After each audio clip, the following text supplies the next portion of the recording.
Olá, bem-vindos novamente ao curso de Iluminação para Não Iluminadores. Parabéns pela resistência de ter chegado até aqui.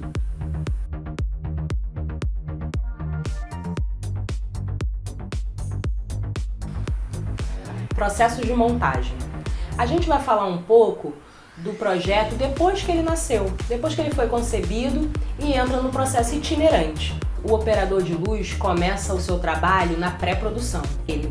O rider é essa listagem que a gente vê de equipamentos, bem crua, diferente do agrupamento, onde tem o nome das luzes.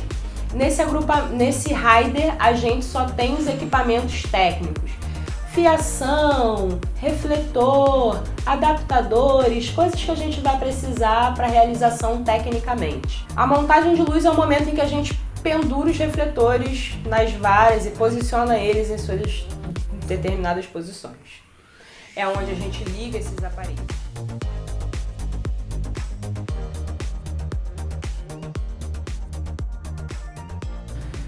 Feita então a montagem, pendurados os refletores, a gente entra na parte de testes. Essa parte ainda não é possível a entrada no palco, porque a gente precisa saber se os refletores estão funcionando. Essa é a parte que pode dar tudo certo e tudo errado, porque é o momento que a gente pensa que boa parte do trabalho está pronto, mas enquanto ele não está aceso, ele não está pronto. A gente testa e às vezes metade dos refletores não falam, não funcionam. E aí a gente tem que fazer a substituição e é como se a gente estivesse fazendo uma nova montagem. É um lugar muito obscuro, porque a gente não consegue dar um cronograma exato quando a gente vai para um espaço e que a gente não tem certeza do equipamento que está lá. Eu já tive algumas questões na estrada de precisar montar um contraluz, alugarem de uma empresa esse contraluz. Essa empresa aparentemente não tinha todo esse material, então vieram par LEDs diferentes. E dessas par LEDs foram chegando aos poucos, né? Chegaram 12, que era o que eu precisava, e aí 2 estavam funcionando. E assim foram chegando equipamento. Como eram todos diferentes, eu reorganizei a estrutura dos refletores para que eles falassem entre si. Isso demorou bastante tempo. Então, o que era para ser muito rápido, um contraluz de 12 refletores, que se montaria em meia hora e resolveria tudo, e afinado, demorou metade do dia. Porque o equipamento foi chegando aos poucos, ele não funcionou, e aí tivemos que fazer a birimboca da parafuseta para ele conseguir funcionar. Então é um momento em que parece que boa parte, que parece que está tudo pronto, mas não está. É justamente o momento em que pode dar tudo errado e triplicar o tempo da nossa montagem. Feito o teste de luz, a gente vai organizar a nossa mesa para afinação. É importante que a gente organize antes da afinação, para a gente não precisar ficar procurando durante ela e aumentar o nosso tempo de montagem. Normalmente, a gente pega o agrupamento, acende os refletores e vai colocando nos canais de direito. Depois de tudo testado, ligado, e se tudo der certo e Dionísio quiser tudo está falando, funcionando, a gente passa para a parte da afinação. A afinação é quando a gente aponta o refletor para onde ele tem que ir, aponta para o ator, ou para o objeto de cena, enfim, para onde a cena está. Esse momento é de extrema importância a presença do ator, porque a intensidade do refletor vai variar de acordo com o tom de pele dele. O posicionamento, a afinação vai variar de acordo com a altura e o volume do corpo dele. A gente vê que se eu abro muito os braços, eu fujo do enquadramento. É a mesma coisa com o refletor. Eu preciso do braço do ator. Às vezes a gente consegue alguém na equipe que tem uma estrutura muito próxima do ator, mas nem sempre isso é possível. Então é importante que nesse momento da afinação o ator esteja presente, para que fique de acordo com o que ele é. É preferível que essa afinação seja feita com o figurino. Nem sempre é possível, mas o cenário é indispensável, porque é ele que delimita, junto com a luz, o espaço de atuação. A luz, ela vai trabalhar em cima do que o cenário já limitou como área de atuação. Acaba acontecendo um vice-versa, mas é mais comum a luz estar trabalhando dentro de um espaço que a cenografia definiu. Então, para afinação de luz é indispensável a presença do cenário. Fazer essa afinação sem o cenário só significa que você vai ter que afinar tudo de novo. Raríssimas são as coisas que você não vai precisar reafinar, mas é muito raro mesmo. Afinar sem o cenário é fazer o serviço 2 vezes. Fazer a afinação com o figurino é mais próximo do possível, mas como comentamos anteriormente, esse figurino tem N possibilidades.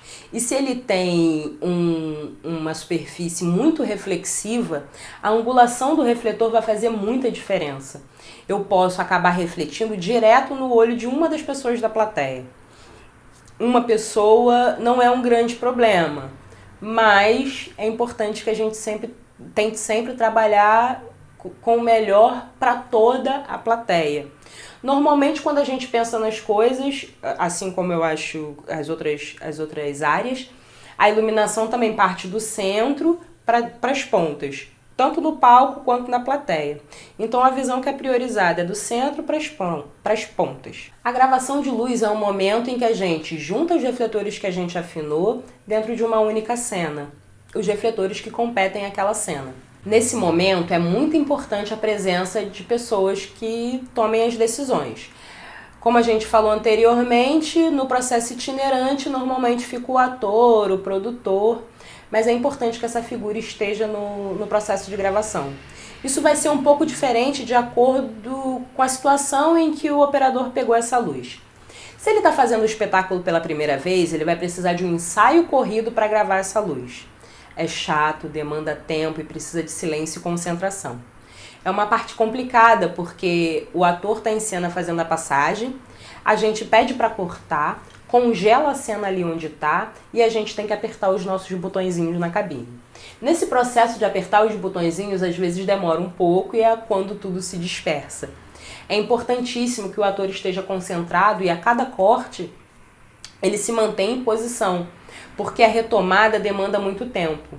E a gravação de luz em si já é uma coisa longa, principalmente dentro dessas condições.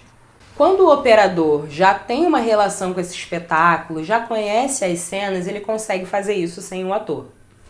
Como no exemplo que eu coloquei de agrupamento, do Deixa Clarear, é um espetáculo que eu acompanhei durante muitos anos, durante 5 anos, se eu não me engano.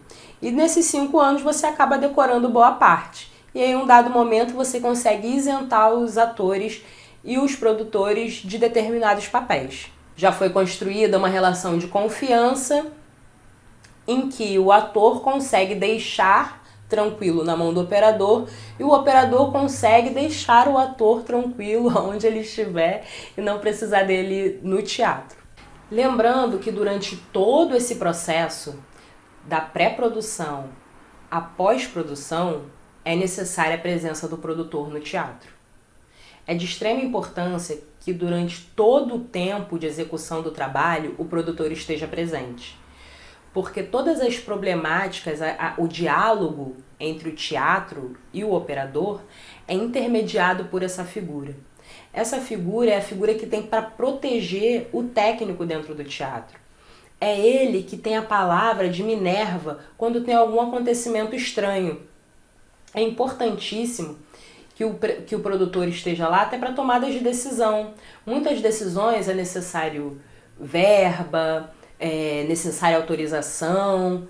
Então é importantíssimo que durante todo o processo de montagem esteja presente o produtor. Montagem, não só a montagem física, mas da pré-produção à pós-produção. Feita a gravação, a gente vem para a parte da execução.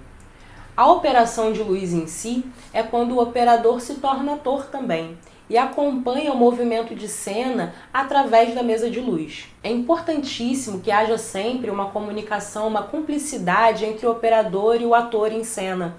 O operador precisa estar atento para respaldar o ator em cena e vice-versa. O ator precisa estar atento ao técnico na cabine, porque ele está pulsando junto com ele. Quando há alguma irregularidade ou algum problema dentro da cabine, o técnico automaticamente tenta avisar para as pessoas em cena. Eu normalmente costumo deixar a luz que fica apontada para a mesa um pouquinho apontada para mim também, que é para quando eu gesticular o ator poder me ver lá em cima e entender que eu estou falando com ele. Executado o trabalho, nos espetáculos itinerantes, normalmente a gente não precisa desmontar muita coisa de luz, a não ser que tenha sido locado. Ou por alguma demanda específica da casa, que emprestou um aparelho e que precisa ser retirado ao final do espetáculo. Feita essa desmontagem dos equipamentos, é feita uma conferência, uma nova testagem para entregar esse equipamento para o locador. Nesse processo de testagem é importante que a produção esteja presente, para qualquer mudança e irregularidade, a produção já poder intervir. Eu particularmente, para além das demandas técnicas e de produção, da pós-produção, eu gosto de mandar um e-mail para saber como foi a experiência para cada um. Para eu ter um retorno do que eu posso melhorar, acrescentar ou tirar do meu processo de montagem. Assim como eu trouxe um exemplo de agrupamento, a gente tem esse exemplo de planta baixa.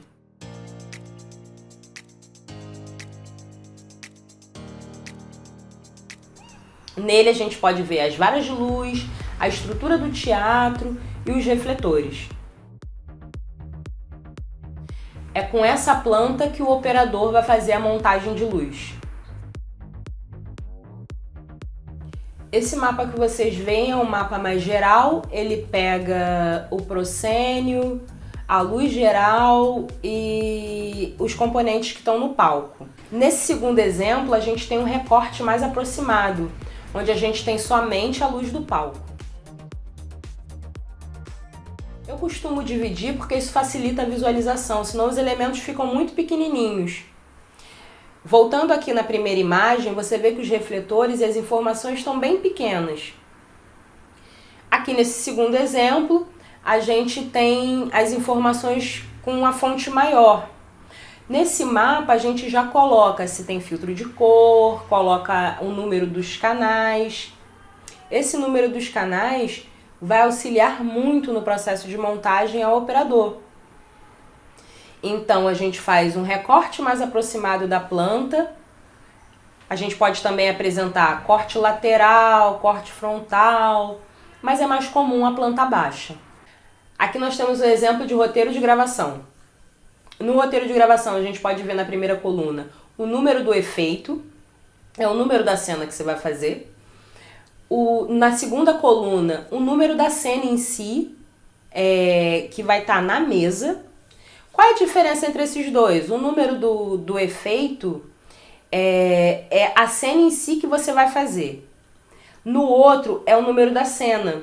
Nem sempre o seu efeito vai estar dentro de uma cena. Seu efeito pode ser feito na mão, seu efeito pode ser bater palma naquela hora. O efeito pode ser qualquer coisa, ligar uma lanterna de dentro da cabine. Então o número de efeito vai acabar sendo diferente do número do canal da mesa. Na terceira coluna, a gente vê as deixas, que é a informação que eu preciso para acender a minha luz no momento correto. Na última coluna, a gente tem as luzes e as suas intensidades dentro daquela cena. Isso é o que o operador vai utilizar para se orientar na gravação. Isso não é um número exato, essas porcentagens não são exatas porque as distâncias são diferentes, os aparelhos são diferentes e até o tempo de vida das lâmpadas são diferentes. Isso tudo vai interferir no processo de gravação. A gente também pode ter esse roteiro sem a gravação, ter um roteiro somente de operação, onde ficam todos os outros elementos, menos esses que dizem que luz está inserida na cena. E aí dentro desse campo de observação, a gente costuma colocar alguns tempos, forma de entrar, se entra suave e aumenta no meio, se entra mais rapidinho e vai suavizando o movimento no final. Esse foi o nosso curso de iluminação para não iluminadores, espero que vocês tenham gostado. Isso foi uma maneira de mostrar caminhos para aprofundamentos.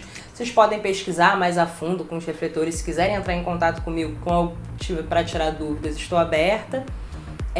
A intenção era facilitar a comunicação espero que possa ter resultados positivos nas próximas montagens.